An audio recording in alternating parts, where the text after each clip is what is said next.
Time nexus के दरवाजे से गुजरते ही मैक्स, लूना और किंग रस्ट एक नई दुनिया में आ चुके थे। एक ऐसी जगह जहां हकीकत पिघलती थी। जमीन पर चलने के बजाय वे हवा में तैर रहे थे। शब्द धीमे हो गए थे और समय, वो अब एक तरल बन चुका था, बहता हुआ, टपकता हुआ और डरावना। चारों तरफ बह रही थीं अजीब आकृतियां, आधे चेहरे, अधूरे पल और यादें जो खुद को दोहराती थीं। अचानक जमीन फटने लगी और एक तूफान उठा। पर यह कोई आम तूफान नहीं था। ये समय का तूफान था। हर बूंद एक पल, हर हवा का झोंका एक पुरानी याद।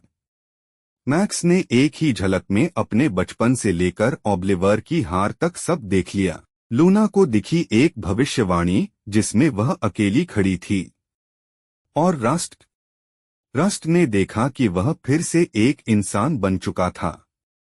पर वो साया फिर भी उसका पीछा कर रहा था।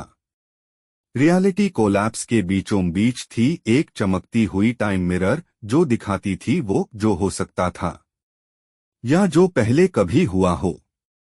मैक्स ने उसमें देखा एक ऐसी दुनिया जहां वो कभी प्लम्बर नहीं बना। लूना ने देखा एक ऐसी दुनिया जहां उसने कभी जादू न सीखा। किंग रस्ट के सामने आई उसकी वह शक्ल जो उसने खो दी थी, एक इंसान जिसके दिल में प्यार भी था।